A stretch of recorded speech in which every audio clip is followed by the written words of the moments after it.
Hello everyone. तो Jharkhand SSC का आप सीजीएल का या सीएचएसएल का या किसी दूसरे एग्ज़ाम का तैयारी कर रहे हैं यदि, तो ये वीडियो आपको ज़रूर देखना चाहिए। बहुत ही इंपॉर्टेंट वीडियो है। इसमें जो है हम लोग डिस्कस करेंगे जो झारखंड का लैब असिस्टेंट वाला एग्ज़ाम हुआ था, जेएसएससी लैब असिस्टेंट, जिसको कि वही आयोग सेम जो है झारखंड स्टाफ सिलेक्शन कमीशन ने ही कंडक्ट कराया है। उसके जो इंपॉर्टेंट क्वेश्चंस है यानी सारा जो पेपर है वो हम लोग डिस्कस कर लेंगे एक शिफ्ट का। ठीक है। शिफ्ट का जो नाम है वो आपको थंबनेल में मिल रहा होगा कि कितने तारीख का शिफ्ट जो है हम लोग यहाँ पे डिस्कस कर रहे हैं। इसमें जो क्वेश्चन नंबर 1 से लेकर के क्वेश्चन नंबर 50 जो है ये आपका हूबहू जेएसएससी जो आपका पेपर 3 में जैसा होने वाला है वैसा ही इसका फॉर्मेट होता है। यानी कि इसमें आपसे क्या क्या पूछा जाएगा, इससे आपका इंडिया जीके पूछा जाएगा, उसके साथ में झारखंड जीके से भी इसके ऊपर सवाल रहेगा, इसमें आपको कंप्यूटर मिलेगा, इसमें साइंस भी आपको मिलेगा और रीजनिंग वगैरह बाकी जो सेक्शन है वो सब भी आपको मिलेगा। यानी कि पेपर 3 जेएसएससी का उसमें जो भी कंटेंट है वो सब आपको यहाँ पे मिलेगा। एकदम लेटेस्ट है एग्जाम, अभी जस्ट कुछ दिन पहले हुआ, मतलब 5-10 दिन पहले इसका एग्जाम कंडक्ट हुआ है। तो इसीलिए आपको बहुत अच्छा इससे अपना एग्जाम में आइडिया मिलेगा कि जो आयोग है वो किस तरह से सोचता है, किस तरह से ऑप्शन को सेट करता है। पेपर में जितना भी क्वेश्चन होगा, जिसमें जीके वगैरह का जितना भी सवाल होगा, जीके साइंस वगैरह का, उसमें मैं आपको यहाँ पे एलिमिनेशन टेक्निक भी सिखाऊंगा कि कैसे आप, यदि आपको आंसर नहीं भी आता हो एग्जाम में तब भी आप एलिमिनेट करके आंसर तक पहुंच सकते हैं। क्योंकि क्वेश्चन जो है ऑप्शंस काफी अच्छे सेट किए हैं आयोग ने। ठीक है, क्वेश्चन बहुत ज्यादा टफ नहीं है। अगर जिसने भी तैयारी की है वो बहुत ही अच्छा इसमें स्कोर कर सकता है। पेपर पूरा हो जाने के बाद 50 में से आपका कितना मार्क्स रहा ये आप बताइएगा, यानी 50 में कितना क्वेश्चन आप सही कर पाए। ठीक है, वो आप कीजिएगा। हाँ, मैथ रीजनिंग वाला जो क्वेश्चन है उसको हम लोग डिटेल्स में नहीं करेंगे क्योंकि वो लंबा जाएगा। अगर वो आपको डिटेल्स में अलग से डिस्कशन चाहिएगा तो बोल दीजिएगा। फिलहाल हम यहाँ 50 क्वेश्चन का डिस्कशन करेंगे। बाकी 50 के ऊपर के जो क्वेश्चन है वो आपके हिंदी वाला है, तो वो आपका पेपर 1 के लिए हेल्प हो जाएगा। ठीक है, शुरुआत करते हैं। क्वेश्चन नंबर जो 1 आपको दिख रहा है वो यहाँ पे है, बिट के बारे में आपसे पूछा जा रहा है। ठीक है, कि बिट क्या होता है। तो कंप्यूटर में जब हम लोग पढ़ते हैं तो उसमें बिट हम लोग जानते हैं कि जो बाइनरी डिजिट होता है यानी 0 और 1, इसी को बिट कहते हैं। तो यहाँ पे ऑप्शन नंबर जो सी है वो आपका करेक्ट आंसर हो जाएगा। ठीक है, अब इसको देखते हुए आप ये भी याद रखिएगा कि बाइनरी इनपुट आउटपुट का मतलब क्या है, बाइनरी इनपुट का मतलब क्या है, बाइनरी का मतलब क्या है, बिट का मतलब क्या है, ये सब आप लोग देख करके जाएंगे। ऐसा नहीं हुआ कि सिर्फ एक क्वेश्चन में आप उसका आंसर रट लिए और हो गया। ठीक है, इसका आंसर सी है और ये आपको आना चाहिए था। ठीक है, अगर थोड़ा भी आप कंप्यूटर का ठीक ठाक तैयारी कर रहे तो ये आपको आना चाहिए था। हाँ, ध्यान रखिएगा पेपर का जो पीडीएफ है, पीडीएफ आपको फ्री में अपलोडेड मिलेगा हमारा एग्जाम क्लस्टर के मोबाइल ऐप पे। ठीक है, जिसका लिंक है आपको पिन कमेंट में मिल रहा होगा, यानी पहले कमेंट में। गूगल प्ले में जाइएगा, एग्जाम क्लस्टर का ऐप अगर आप डाउनलोड करेंगे तो ई बुक वाले सेक्शन में आपको फ्री में ये पेपर वहां पे अपलोडेड मिलेगा। ठीक है, इसमें जो 1 से 50 और 51 से 100 वाला। ठीक है, चलिए अब आते हैं क्वेश्चन नंबर 2 में। ये भी कंप्यूटर का सवाल है, इसमें आपसे कुछ नहीं पूछा जा रहा। सिंपल सी बात है कि प्रेजेंटेशन बनाने के लिए कौन सा सॉफ्टवेयर यूज होता है। ठीक है, तो सॉफ्टवेयर जो है वो आपका MS पावर पॉइंट यूज होता है। ये बहुत ही कॉमन क्वेश्चन है, लेकिन इसके साथ साथ आप ये भी देख लेंगे कि MS एक्सेस का इस्तेमाल किस चीज के लिए होता है। तो ये डेटाबेस बनाने के लिए। MS वर्ड का इस्तेमाल, तो ये वर्ड डॉक्यूमेंट यानी कि डॉक्यूमेंट फाइल क्रिएट करने के लिए होता है, जिसका कि एक्सटेंशन क्या है, .docs। ये सारा चीज आप लोग नोट करते चलेंगे। ठीक है, पावर पॉइंट जो होता है वो .ppt के फॉर्म में होता है। ये सब आप नोट करेंगे। ये सब अगर आप लोग नहीं कर रहे हैं तो मुश्किल हो जाएगा। MS एक्सेल जो है, ये MS एक्सेल का इस्तेमाल किस चीज के लिए होता है, तो ये आपका स्प्रेडशीट फॉर्मेट के लिए यूज होता है। ठीक है, तो इसका जो आंसर हो गया वो डी हो जाएगा, यानी कि MS पावर पॉइंट हो जाएगा आपका। ठीक, क्वेश्चन नंबर 3 आते हैं। 3 में देखिए ये कंप्यूटर नहीं है, ये जीके है। पंचवर्षीय योजना 5 ईयर प्लान के बारे में ये सवाल है। ठीक है, तो पंचवर्षीय योजना आपसे पूछी जा रही है कि 1985 से 1990 के बीच में कौन सी पंचवर्षीय योजना थी। ठीक है, अब इस क्वेश्चन में मान के चलिए इस क्वेश्चन में आपको कुछ नहीं आता था। ठीक है, नहीं मालूम था कि यहाँ पे क्या हो सकता है। पंचवर्षीय योजना के बारे में बस आपको इतना तो नाम से समझ में आएगा कि 5 साल का होता था। दूसरा, इतना आपको सबको पता होना चाहिए कि 1950 यानी 1950 के बाद से स्टार्ट हुआ था। ठीक है, यदि इतना जानकारी भी आपको है तो आप दिमाग लगाइए कि अगर 1950 से ही शुरू हो गया था तो तीसरा कहाँ से हो सकता है। तीसरा होने का तो सवाल ही नहीं उठता, तो ये ऑप्शन आपका कट जाएगा। अब या तो 7वां होगा, या तो 8वां होगा, या तो 9वां होगा, यानी इन तीनों में आपको गेस लेना था। अगर आप जोड़ के आएंगे 1950 से पूरी जोड़ के अगर आएंगे 1985 तक पहुंचेंगे तो आपको मिलेगा 9वां। ठीक है, 9वां होना चाहिए था। लेकिन बीच में आपको पता होगा कि जब हमारा युद्ध चल रहा था चीन के साथ, तो उस वक्त पंचवर्षीय योजना ये सब नहीं चली थी। तो 9वां नहीं होगा, 8वां या 7वां में से कोई एक होगा। तो इसमें से 7वां जो है वो आपका आंसर हो जाएगा। वैसे करेक्ट आंसर 7वां है और इतना आपको याद होना चाहिए। ये कॉमन सवाल है जो सब लोग करके जाते हैं। चलिए क्वेश्चन नंबर 4 में आ जाते हैं। फिर से कंप्यूटर का सवाल है। माइक्रोसॉफ्ट एक्सेल में फॉर्मूला बार के बाईं ओर क्या स्थित होता है, यानी ये फॉर्मूला बार है, इसके जस्ट लेफ्ट साइड में बाईं ओर क्या चीज़ रहेगा, तो यहाँ पे आपका नेम बॉक्स होता है, ठीक है, नेम बॉक्स रहता है, ये याद करने वाला चीज़ है। इसमें आप ये भी जान लेंगे कि रो हेडर क्या होता है, जूम स्लाइडर क्या होता है, कॉलम हेडर क्या होता है, इसमें क्या चीज़ें रहती हैं, ये सब भी आपको पढ़ के जाना है। आप अपना नोटबुक में इसको नोट करते जाएंगे। उसके बाद पूछ रहा है कि आउटलुक का जो ईमेल मैसेज होता है, यानी ईमेल के अंदर पेपर क्लिप जो होता है आइकन, पेपर क्लिप, ठीक है, इस तरह का कुछ बना हुआ रहता है। ये पेपर क्लिप जो आइकन होता है, ये किस चीज़ का आइकन होता है, यानी ये किस चीज़ को दर्शाता है। तो हमेशा याद रखिएगा, पेपर क्लिप आइकन कहीं भी हो, चाहे वो MS आउटलुक में हो या कहीं और भी हो, वो जो है आपको हमेशा से क्या दर्शाएगा, अटैचमेंट, यानी कि कुछ आप उसमें अटैच करना चाहते हैं, ईमेल में कोई फाइल वगैरह आप अटैच करके भेजना चाहते हैं, तो उसके लिए दर्शाया जाता है। ऐसे भी ध्यान रखिएगा, जो सही में पेपर क्लिप होता है, पेपर क्लिप हम लोग किसी चीज़ को अटैच भी करते हैं रियल वर्ल्ड में भी, ठीक है। क्वेश्चन नंबर 6 में आते हैं, देखिए बहुत अच्छा सवाल है। पिंगली वेंकैया, ठीक है, इनके बारे में हम सब क्या जानते हैं कि इन्होंने हमारे भारतीय ध्वज का डिजाइन बनाया था, तो इतना तो हमको पता है। तो आप, यदि आपको नहीं पता तो एग्जाम में लिख लीजिएगा, लेकिन ये पूछ रहे हैं कि ये कौन से राज्य से आते थे, तो ये आंध्र प्रदेश के रहने वाले थे। तो ये आपको थोड़ा सा टफ सवाल किया गया है, लेकिन इस सवाल के बारे में आप सब कुछ जान लीजिएगा कि ये व्यक्ति कौन थे। हो सकता है JSSC सीजीएल में आपसे सिर्फ ये पूछते कि भारतीय ध्वज का डिजाइन करने वाले व्यक्ति का नाम क्या था, तो इनका नाम ये था। आपसे ये भी पूछ सकता है कि ये जो डिज़ाइन है ये कौन से साल में आया था, कब इसको लिया गया था, देश में इसको कब अपनाया था, तो ये सब चीज़ आपसे पूछा जा सकता है। उसके बाद अगर राष्ट्रीय ध्वज के ऊपर सवाल आ रहा है तो आपको राष्ट्रीय ध्वज का स्पेसिफिकेशन पता होना चाहिए कि कितना स्पेसिफिकेशन है, तो 3:2 में होना चाहिए, ठीक है। इंडिया का जो फ्लैग कोड है, आप लोग नेट से जाके देख लीजिएगा, ये पढ़ाने वाला वीडियो नहीं इसलिए हम वो सब डील नहीं कर रहे, बट फ्लैग कोड जो है, ठीक है, ये आप नेट से जाके पढ़ेंगे। फ्लैग कोड के ऊपर सवाल आने का संभावना है JSSC सीजीएल में और आगे CHSL वगैरह में भी, ठीक है। अब देखिए मांड जो ठुमरी या गजल से मिलता जुलता व्यापक रूप से कहाँ प्रदर्शित किया जाता है, ठीक है। तो ये मांड का जो प्रदर्शन है ये वो कहाँ होता है, राजस्थान में होता है। ये थोड़ा सा टफ क्वेश्चन था, कल्चर जो आर्ट एंड कल्चर जो आपको अच्छा से पढ़ना पड़ेगा, ठीक है।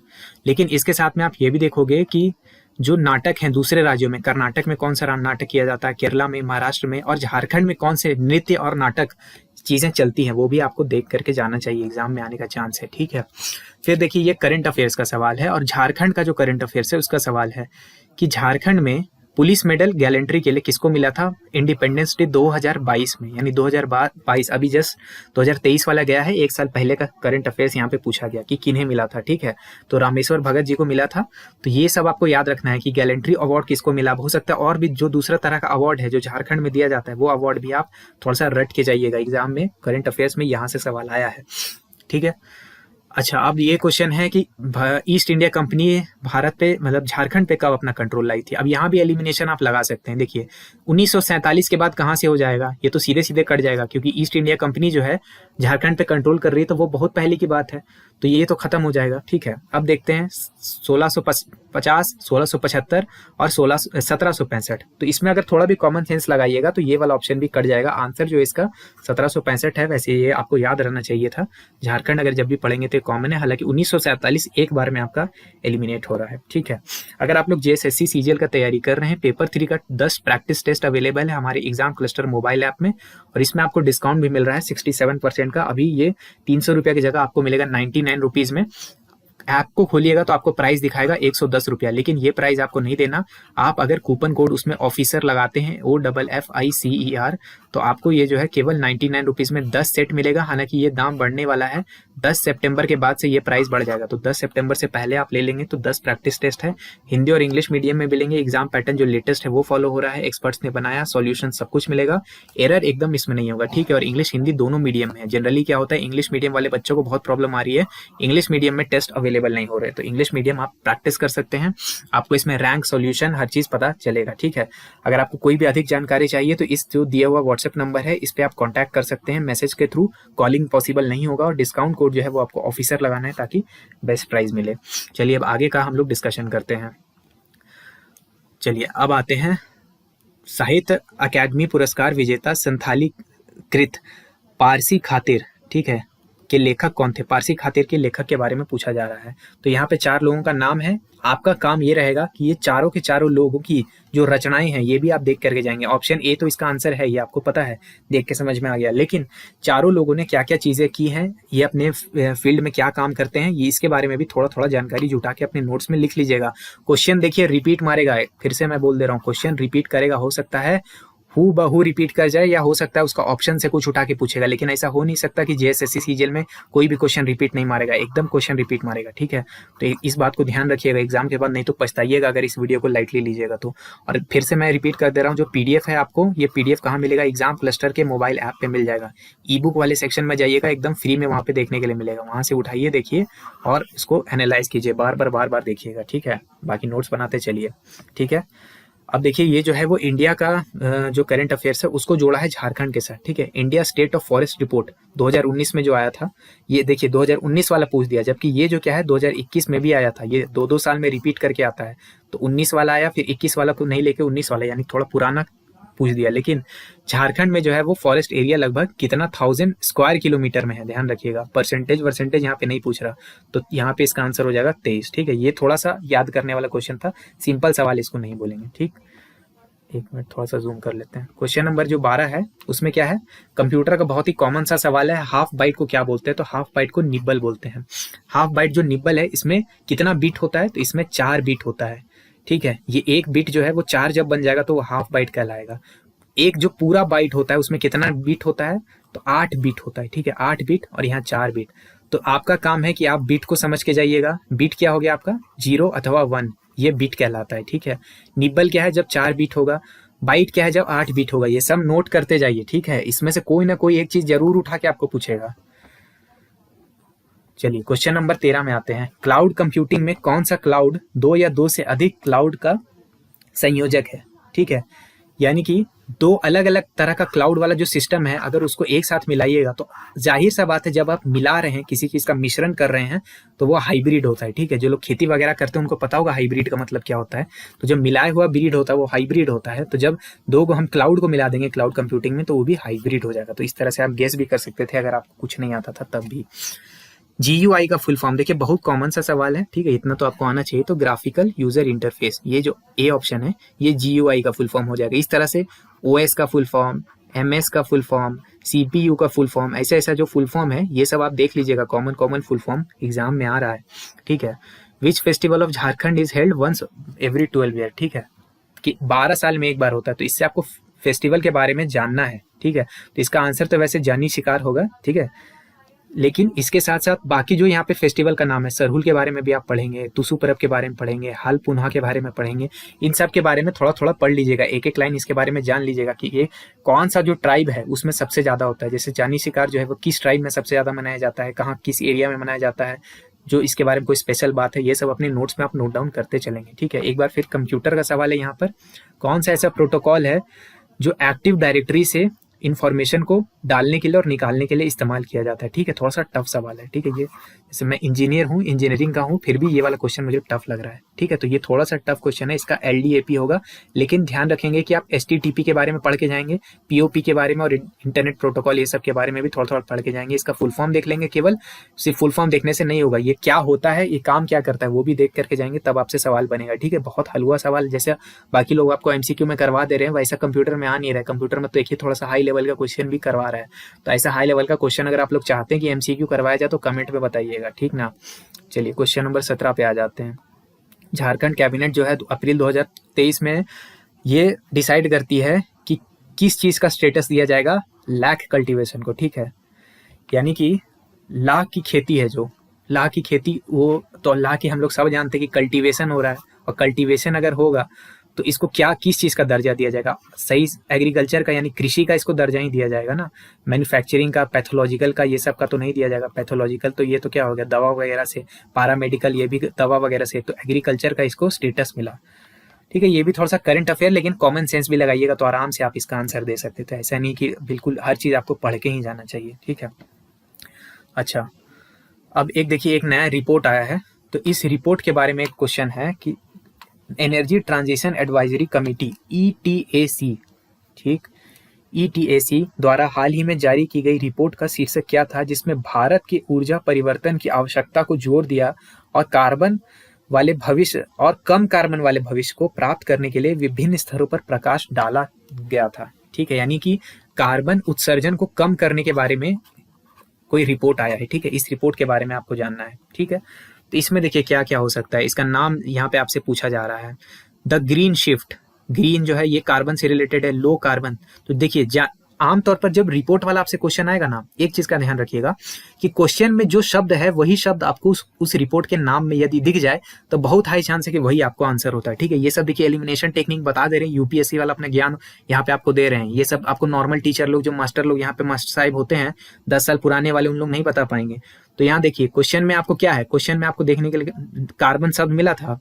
ठीक है, कहाँ गया जी, हाँ ये देखिए कम कार्बन, लो कार्बन, ये आपको क्वेश्चन में ही देखने के लिए मिल रहा है। तो यहाँ पे अगर आप देखेंगे कि लो कार्बन आपको यहाँ ऑप्शन में भी दिख रहा है, तो बहुत हाई चांस है कि यही आपका आंसर होगा। ये आंसर है भी, लेकिन देख लेते हैं।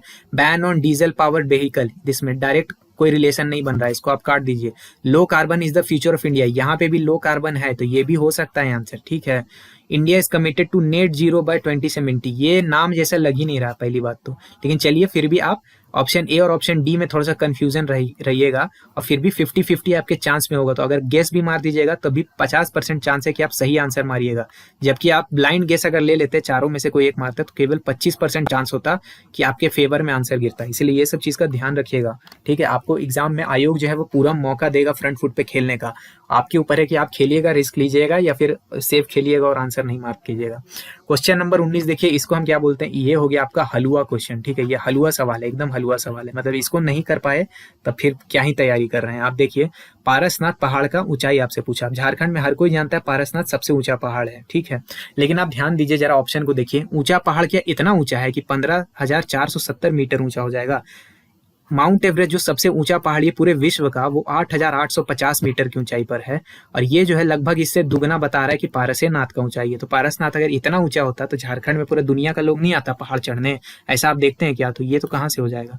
दूसरा देखिए 178 मीटर, अब बोलेगा कि झारखंड का एक तो सबसे ऊंचा है और इतना ही ऊंचा रहेगा जी 178 मीटर, तो ये कैसे होगा? तो ये भी नहीं होगा। आराम से आपका दो ऑप्शन कट गया। अब 1365 और 1785 में से आप गेस ले सकते हैं, इसमें भी गेस कीजिएगा तो 50-50 आपसे आपके फेवर में। हालांकि ये सब जो है बहुत कॉमन सवाल है, आपको याद होना चाहिए। अगर ये सब याद नहीं है तो तैयारी आपका फिर बढ़िया नहीं होगा। चलिए क्वेश्चन नंबर 20 ये फिर से आ रहा है झारखंड का क्वेश्चन। ठीक है, त्रिकूट जो पहाड़ है वो कौन से 3 भगवानों के ऊपर है, मतलब किन 3 भगवान के यहाँ पे बात होता है त्रिकूट पहाड़ में? तो ये ब्रह्मा, विष्णु और शिव भगवान। ठीक है, ब्रह्मा, विष्णु, महेश। वैसे भी आप देखेंगे तो त्रिमूर्ति है, या 3 भगवान की जब बात होती है तो ब्रह्मा, विष्णु और महेश की बात ही की जाती है। तो महेश की जगह बस यहाँ पे शिव लिखा हुआ है। तो ये एक तरह से देखा जाए तो आप थोड़ा सा कॉमन दिमाग लगा सकते हैं, और बाकी आपको पता होना चाहिए। ठीक है, जनरली आपको इतना सब याद होना चाहिए, ये थोड़ा सा कॉमन टाइप का सवाल है।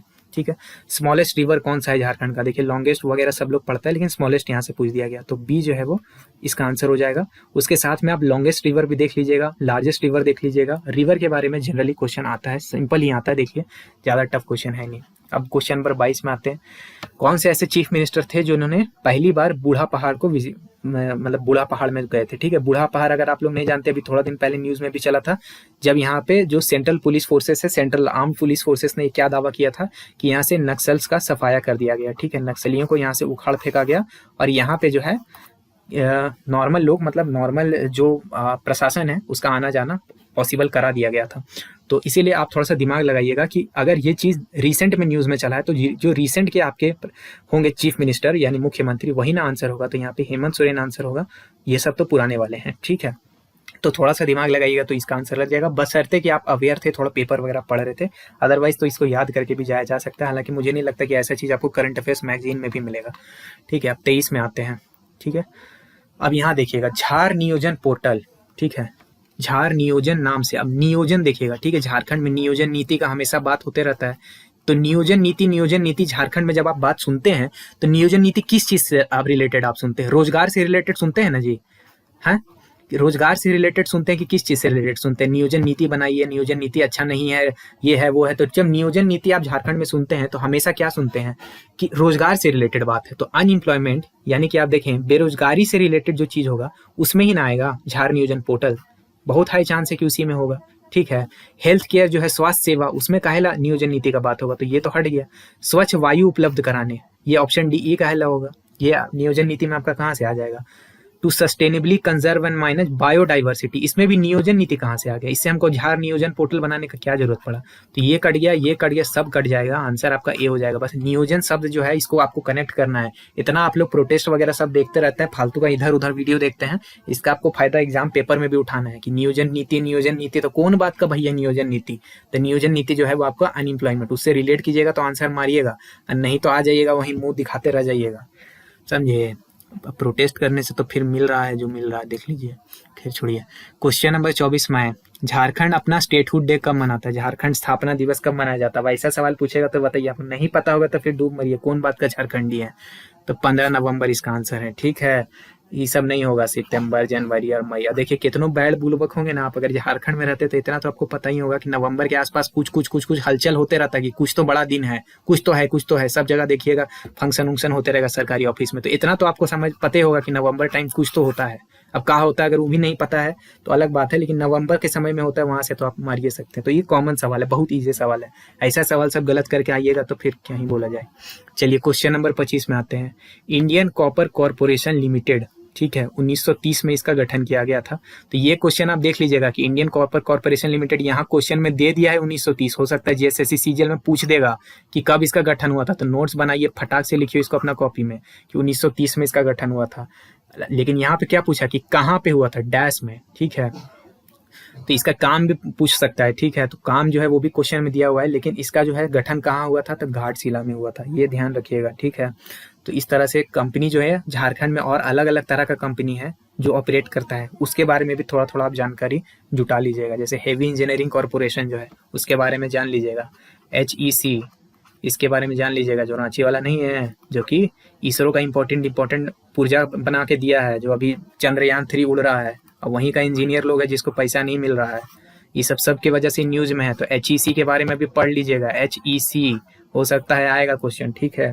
सब प्रिडिक्ट करके बता दे रहे हैं, सब कोई बताएगा नहीं, खाली उड़ा के चल जाता है। चलिए क्वेश्चन नंबर 26 में आते हैं। अब देखिए यहाँ पे भी आप इजीली गेस वर्क मार सकते थे, कितना परसेंट मिनरल रिसोर्स है इंडिया का जो झारखंड में, यानी कि पूरे भारत देश का कितना परसेंट जो खनिज है वो केवल झारखंड के पास है। आप बताइए, झारखंड में बहुत ज्यादा खनिज है, यही तो हम लोग सुनते हैं बचपन से। तो क्या 10% इसका आंसर होगा जी? 10% में हम लोग इतना उड़ने थे का, तो 10% नहीं होगा। लेकिन हाँ देखिए, कुछ लोग होता है झारखंड में जिसको ये लगता है, गलत फहमी है, पूरे दुनिया का जितना मिनरल है सब झारखंड में, तो हो सकता है उसको ये भी लगे कि 90% हो सकता है, लेकिन ये भी बहुत ज्यादा हो जाएगा। मतलब बाकी लोग मुंह नहीं ना देख रहे हैं जी, बिहार भी है, उड़ीसा भी है, छत्तीसगढ़ भी है, बंगाल भी है, उन लोग के पास भी थोड़ा मिनरल है। तो ऐसा नहीं होगा कि पूरे झारखंड का, पूरा इंडिया का 90% या 80% हम ही लोग के पास आ जाएगा। तो ये भी नहीं होगा, ये तीनों हट गया, आराम से 40% इसको मार दीजिए। समझ लीजिए कितना ईजी जो है आपका ऑप्शन सेट करके आयोग दे रहा है। इसको भी नहीं लपक पाइएगा तो फिर तो क्या ही बोलिएगा, फिर सरकार को बोलिएगा कि नौकरी काहे नहीं मिल रहा है, फिर तो आप ही का गलती है। चलिए क्वेश्चन नंबर 27 में आइए। उरांव इंग्लिश डिक्शनरी जो है वो 1924 में किसने लिखा था, ठीक है। तो इसका जो आंसर है वो ए ग्रिग्नार्ड है। अब इसमें थोड़ा सा ध्यान दीजिएगा कि 1924 का हम लोग बात कर रहे हैं, यानी कि आज़ादी से पहले का बात कर रहे हैं, तो थोड़ा इसमें चांस बनता क्या है कि अंग्रेज लोग लिखा होगा, शायद मिशनरी लोग या कोई अंग्रेज होगा जो लिखा होगा, ठीक है। ऐसा गारंटी नहीं है, लेकिन आमतौर पर उस समय भारतीय लोग जो उतना पढ़े लिखे नहीं थे कि पूरा डिक्शनरी लिख देंगे। बुक लिखना एक अलग बात होता है, लेकिन एक पूरा डिक्शनरी लिख देना ये आसान काम नहीं है। तो यहाँ से आप गेस ले सकते थे, अदरवाइज आपको ये सब पता हुआ होना चाहिए, ठीक है। ये सब कॉमन सवाल, बहुत मुश्किल नहीं है। चलिए क्वेश्चन नंबर 28 में आते हैं। चलिए पहले ये वाला ध्यान रखिएगा, पहले भी बता चुके हैं, दोबारा बताने मजबूर मत कीजिएगा, ले लीजिएगा, समझे, नहीं लीजिएगा दिक्कत हो जाएगा। क्वेश्चन में देख लीजिए, ऐसे ही छांट के डालें, यही सब सोर्स से उठा के, गलती कीजिएगा तो फिर आपका जिम्मेदारी है। छोटा नागपुर के स्वतंत्रता सेनानी तेलंगा खड़िया को किसके लिए जाना जाता है, ठीक है। अब ये थोड़ा सा अच्छा वाला सवाल है, लेकिन इनके बारे में पढ़ता सबको ये, ठीक है। भले अब बुक को आप लोग अच्छा से ध्यान से नहीं पढ़े, तो इसका जो ऑप्शन है ये ऑप्शन सी हो जाएगा, ठीक है। चलिए क्वेश्चन नंबर 29 आते हैं। अब देखिए यहाँ पे जो है ना थोड़ा सा रीजनिंग स्टार्ट होगा। तो रीजनिंग में क्या है कि एक देखिए क्वेश्चन किस तरह से, एकदम सिंपल सा सवाल है कि कैसा ऑड नंबर यानी विषम संख्या है जिसमें कि इमीडिएटली प्रीसीडेड और also followed by an even number, यानी ऐसा नंबर जो, ऐसा ऑड नंबर जिसके जस्ट पहले भी एक इवन नंबर होगा और जस्ट बाद भी एक इवन नंबर होगा इस सीरीज में। ऐसा आपको खोज के निकालना है, तो ऐसा 4 चीज आपका निकलेगा। ये आपको खुद से बैठ के सॉल्व कीजिएगा, रीजनिंग वूजनिंग यहाँ पे सॉल्व नहीं करवाएंगे, बस देख लेते हैं कि किस तरह का सवाल आ रहा है, ठीक है। रीजनिंग में ये वाला सवाल भी आता है कि ये वाला जो सिंबल है, कौन कौन सा सिंबल ये बॉक्स में भरेंगे। देखिए बीच बीच में ऐसे फांका छोड़ दिया है, जैसे 72 है, यहाँ पे डाल दिया फांका, यहाँ पे डाल दिया 8, फिर डाल दिया फांका, ऐसे ऐसे करके फांका डाल दिया। बोला ई फांका में क्या क्या भरिएगा कि ये जो इक्वेशन है ये सही हो जाएगा, यानी कि 17 आ जाएगा। तो ये आपको इस तरह से दिमाग लगाना है। अब देखिए ई क्वेश्चनवा में ना बनाने से पहले सबसे पहले जो बुड़बक बच्चा होगा ना वो क्या करेगा ना कि चारों का चारों ए ऑप्शन ए से शुरू करेगा, ए को डालेगा, फिर बी को डालेगा, फिर सी को डालेगा, फिर डी को डालेगा, और तब जाके उसको पता चलेगा कि आंसर जो है वो डी था, यानी उसका कितना बेवकूफ जैसा टाइम बर्बाद किया। देखिए जो स्मार्ट बच्चा होगा ना वो क्या करेगा ना कि इन नंबरवा देखिए जहाँ पे आपको डिवीजन वाला साइन दिखेगा ना, डिवीजन वाला हमेशा वहां से शुरू कीजिएगा। याद रखिएगा एग्जाम में ये सब बात, समझे। ये सब मतलब यहाँ झारखंड वाला आपको नहीं बता पाएगा, जेएसएससी वाला मास्टर वाला जो एसएससी का तैयारी करता है ना, रेलवे वेलवे का, वही सब ये सब जानेगा। तो देखिए जो डिवीजन वाला साइन है ना हमेशा उससे शुरू कीजिएगा। तो डिवीजन वाला साइन जो है ऑप्शन डी, यहाँ से शुरू करेंगे तो इसको जब बैठाइएगा ना पूरा तब इसको सही हो जाएगा आपका। तो हमेशा डिवीजन वाले से स्टार्ट कीजिएगा, यदि ये आपका नहीं मैच करे तब फिर दूसरा में जाइएगा, समझे। चलिए आते क्वेश्चन नंबर 31 में।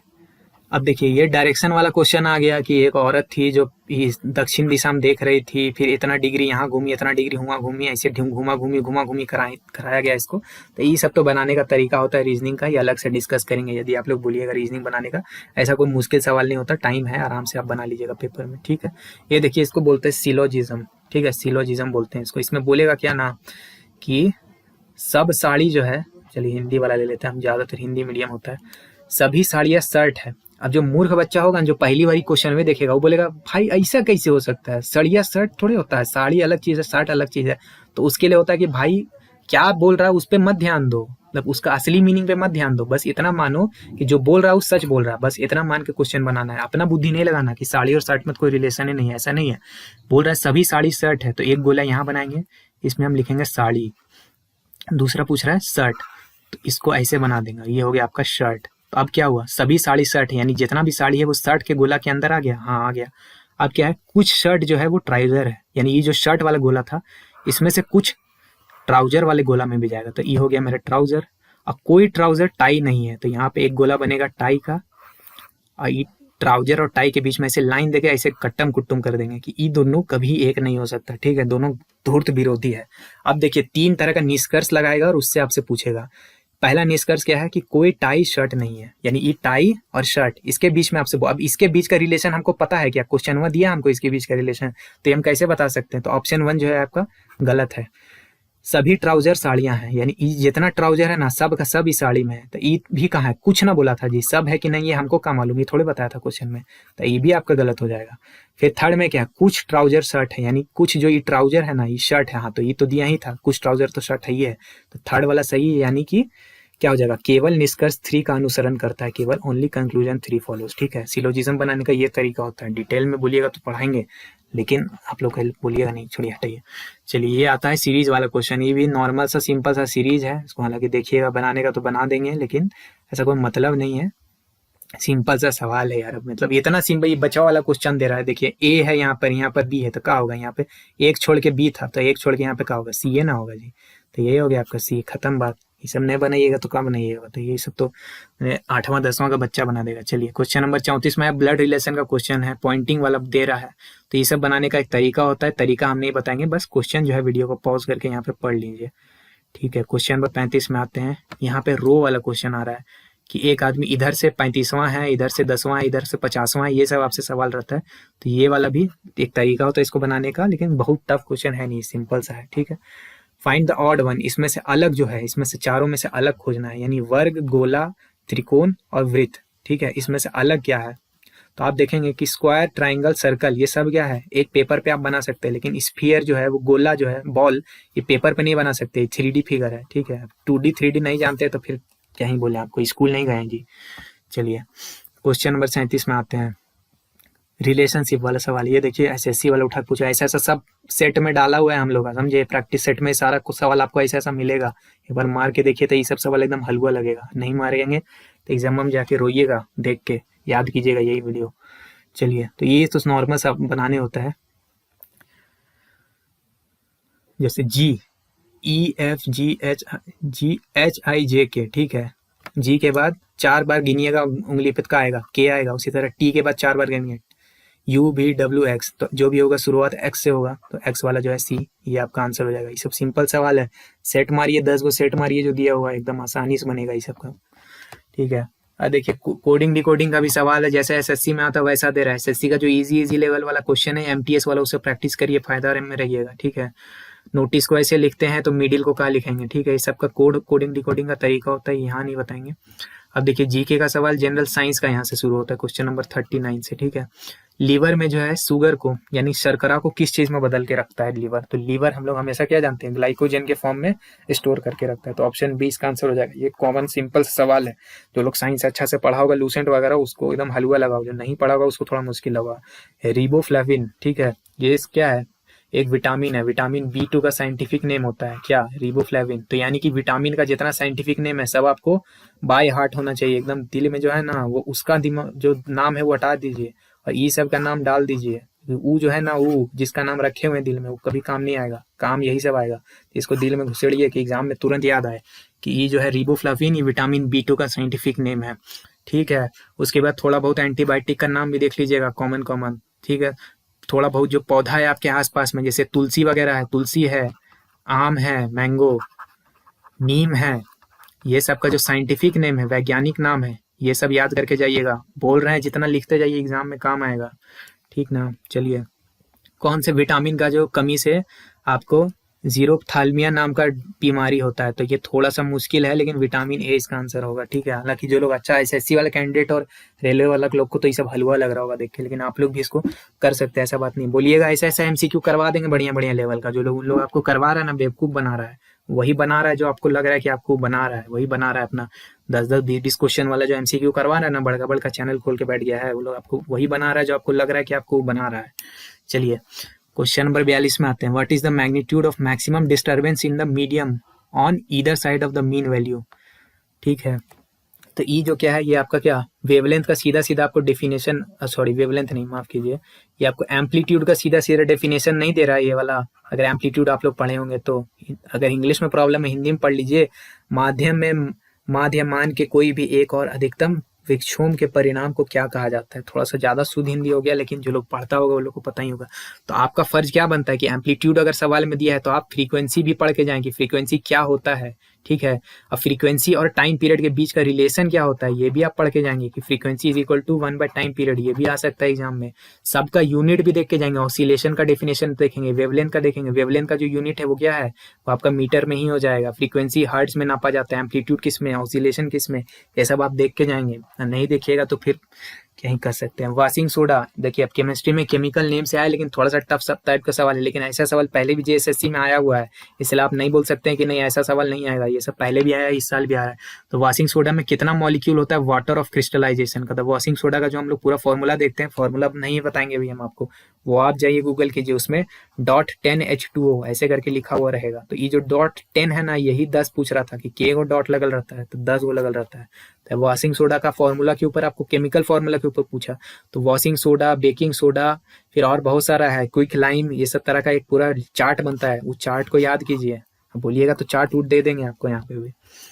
चलिए क्वेश्चन नंबर 44 में आते हैं। अगर कोई इलेक्ट्रॉन हम लोग किसी आइटम है, मान लीजिए कि क्लोरीन आइटम है, ठीक है, क्लोरीन आइटम में हम लोग यदि इसको एक इलेक्ट्रॉन दे देंगे, लेंगे नहीं, दे देंगे इसमें, तो Cl- बन जाएगा। ये जो Cl- हुआ ये क्या है, कटायन है, एनायन है, मॉलिक्यूल है कि न्यूट्रॉन है? तो न्यूट्रॉन कहाँ से होगा जी, न्यूट्रॉन होगा नहीं। मॉलिक्यूल खाली एटम देने से थोड़े बनता है, इसमें एक और मॉलिक्यूल एटम जो है इसको दीजिएगा तब ना मॉलिक्यूल बनेगा, तो ये भी नहीं होगा। कटायन और एनायन में कंफ्यूजन रहेगा आपको, तो ई याद कर लीजिएगा कि कैट माने पॉजिटिव। कैट जो होता है ना, बिल्ली जो होती है ना, वो पॉजिटिव होती है, बहुत अच्छी होती है। तो पॉजिटिव चार्ज तब आएगा जब कैटायन होगा। तो इसका आंसर जो है वो एनायन है, क्योंकि यहाँ पे क्या बनेगा, निगेटिव चार्ज बनेगा, क्योंकि इलेक्ट्रॉन निगेटिव होता है। निगेटिव अगर हम किसी को देंगे तो उसमें निगेटिविटी आ जाएगा, तो एनायन बन जाएगा। ठीक है, अनायन, ठीक है, यानी ऋण आयन, ये देखिए हिंदी में इसका जो शब्द है। चलिए 45 देखते हैं। एक किलोग्राम द्रव्यमान है, इसमें क्या है कि एक वस्तु दे दिया गया है, ठीक है, एक वस्तु है जिसका कि मास जो है वो आपको 1 किलोग्राम दे दिया गया है, ठीक है, और वो जो है कितना उसका गति है, वेग है, यानी वेलोसिटी है, वेग या वेलोसिटी 10 मीटर पर सेकेंड आपको दे दिया गया है। आपसे पूछ क्या रहा है ना कि काइनेटिक एनर्जी बताइए उसका, ठीक है, यानी गतिज ऊर्जा या काइनेटिक एनर्जी का जो फॉर्मूला होता है वो ½ mv² होता है, ठीक है, ये कॉमन फॉर्मूला, ये शायद हम लोग क्लास 9 में पढ़ते हैं, वैसे 11 में फिर से पढ़ते हैं, ग्रेजुएशन में फिर से पढ़ते हैं, लेकिन 9 में तो पढ़ते ही हैं, 9-10 में। तो ½ mv², इसमें डायरेक्ट पुट कीजिए, एकदम सिंपल सा सवाल है। हाफ है 1 kg माने 1, अब भी का वैल्यू 10 यानी 10 गुने 10, ठीक है। 2 से 5 को मार दीजिए, 5 गुने 10 कितना हो गया, 50 जूल हो गया। तो ये 50 जूल हो जाएगा आपका आंसर, ठीक है। लगेगा देखने के लिए जो नॉन साइंस वाला स्टूडेंट होंगे उसको मुश्किल लगेगा, लेकिन सिंपल एनसीईआरटी का सवाल है। ऐसा सब बेसिक बेसिक क्वेश्चन बोलिएगा, करवा देंगे, फॉर्मूला वगैरह सब कुछ दे देंगे आपको, टेंशन लेने का बात नहीं। हाँ, ये वाला जो क्वेश्चन है ये थोड़ा सा अच्छा है, ये भी हम लोग हालांकि पढ़ते हैं, लेकिन हाँ इतना अच्छा से कोई नहीं पढ़ता है कि जिसको ये वाला चीज़ भी याद रहेगा। तो इसका आंसर सी होगा। इलेक्ट्रॉनिक कन्फिग्रेशन पूछ रहा है ट्रांजिशन मेटल का, ये थोड़ा सा मुश्किल होता है। तो ट्रांजिशन मेटल का पूछ रहा है तो आपका फर्ज क्या बनता है कि आप यहाँ पे मेटल का, नॉन मेटल का, सेमीकंडक्टर का, ये सब का देख के जाएंगे कि इलेक्ट्रॉनिक कन्फिग्रेशन इन लोग का क्या रहता है। क्वेश्चन नंबर 47 में आते हैं। मैकेनिकल एनर्जी जो होता है, यांत्रिक ऊर्जा किसके किसके बराबर होता है। तो मैकेनिकल एनर्जी क्या है, पोटेंशियल एनर्जी और काइनेटिक एनर्जी, यानी स्थितिज ऊर्जा और गतिज ऊर्जा, इन दोनों को मिला करके हम जो बनाते हैं वो क्या होता है, यांत्रिक ऊर्जा, मैकेनिकल एनर्जी, ठीक है। तो ये थोड़ा सा अच्छा सवाल है, लेकिन फिर भी क्लास 10th का है, ठीक है। 10वां क्लास में आपको एनसीईआरटी में ये सब मिल जाएगा। तो ये नहीं बोल सकते कि बहुत मुश्किल सवाल पूछ रहा है। हाँ, नॉर्मल लोग शायद नहीं पढ़ा होगा उतना, लेकिन अब इतना तो आपको देख के जाना होगा। क्वेश्चन नंबर 48, बस 3 सवाल और बच रहा है, उसके बाद जो जीएसएससी का जनरल वाला है, पेपर 3 वाला यहाँ पे खत्म हो जाएगा, ठीक है। चलो, जो इसमें से कौन सा केमिकल कंपाउंड है जो एसिडिक सॉल्यूशन को कलरलेस बना देता है, यानी अगर इसमें एसिड डालिएगा ना तो उसका रंग खत्म हो जाएगा इस सॉल्यूशन का, और बेसिक चीज डालिएगा ना तो पिंक हो जाएगा। तो एसिड बेस ये जब हम लोग पढ़ते हैं, इसमें हम लोग एक चीज पढ़ते हैं, इंडिकेटर। ये कुछ नहीं है, आपसे इंडिकेटर के ऊपर में पूछ रहा है। तो ये फेनोप्थेलिन है, ये भी आपका डायरेक्ट एनसीईआरटी से पिक किया हुआ है। ये सब बोलिएगा कि कहाँ से पूछ रहा है, तो भाई हमको आप बता दें एनसीईआरटी से पूछ रहा है। लेकिन अब 20 सवाल आता है आपका एसएससी में साइंस से, और 20 सवाल के लिए 9th और 10th का एनसीईआरटी पढ़ना आपके लिए है फ्रूटफुल या नहीं है, ये आपका सवाल है। तो उसको जवाब आप ही को देना है कि टाइम आपके पास है या नहीं है। अब देखिए कंप्यूटर का फिर से सवाल आया। अब देखिए ये सब थोड़ा अच्छा वाला क्वेश्चन है भाई, ये सब बीसीए एमसीए हम लोग जो पढ़ते हैं या फिर 11th 12th में पढ़ते हैं उसका सवाल है, ये 9 10 का क्वेश्चन है नहीं, लेकिन फिर भी पढ़ाने के लिए आपको बताते हैं कि फंक्शन, ऐसा फंक्शन देखिए, जैसे हम लोग कंप्यूटर में जब प्रोग्राम लिखते हैं ना उसमें फंक्शन होता है, नॉर्मल बच्चा नहीं समझ पा रहा होगा तो बाउंसर है, छोड़ दीजिए, रट दीजिएगा। ऐसा फंक्शन जो खुद को कॉल करता है यानी खुद को बुलाता है उसको कहते हैं रिकर्सिव फंक्शन। ये बच्चा वाला क्वेश्चन है उसके लिए जो कंप्यूटर पढ़ा हो 11th 12th में, अदरवाइज नॉर्मल बच्चा के लिए थोड़ा सा टफ सवाल हो गया। ऐसा ऐसा टफ सवाल का क्वेश्चन अगर आपको कोई प्रैक्टिस कराया होगा तो बोलिए, नहीं तो हम लोग तो करवा ही देंगे। चलिए आखिरी सवाल है, डीसीएल का फुल फॉर्म पूछ रहा है, ठीक है। तो ये डीसीएल का फुल फॉर्म जो है वो डाटा कंट्रोल लैंग्वेज, देखिए फुल फॉर्म से दूसरा सवाल आया, और ये थोड़ा सा अच्छा वाला भी था वैसे। तो फुल फॉर्म वगैरह ये सबसे ऊपर आपको सवाल आएगा। देखिए क्वेश्चन नंबर 51 से जो है ना वो क्या दे रहा है, आपका हिंदी का सवाल है। तो ध्यान रखिएगा जीएसएससी में जो पेपर 1 है ना, पेपर 1, इसमें आपका क्या आएगा, हिंदी और इंग्लिश दोनों, आपका जनरल हिंदी जनरल इंग्लिश, जिसको मिला के आपको क्वालिफाइंग मार्क्स लाना है। उसका जो क्वेश्चन किस तरह का आएगा हिंदी में, वो आपको यहाँ से देखिए आइडिया लेना है। जैसे आपसे क्या पूछ रहा है कि हाँ यमुना, ठीक है, इसका पर्याय पूछ रहा है आपसे कि यमुना का पर्याय क्या है। वैसे जीएसएससी का पेपर 3 का प्रैक्टिस के लिए फिर से याद दिला दे रहे हैं। कांटेक्ट आपको कहाँ करना है, व्हाट्सएप में, इस नंबर में फ़ोन करना नहीं है, व्हाट्सएप करना है। व्हाट्सएप करके पूछ लीजिएगा कि पेपर 3 का टेस्ट सीरीज कहाँ से मिल रहा है, नहीं तो डायरेक्ट एग्जाम क्लस्टर का ऐप जो है लिंक आपको मिल रहा होगा, वहाँ से जाके इंस्टॉल कीजिए और मस्त दीजिए टेस्ट।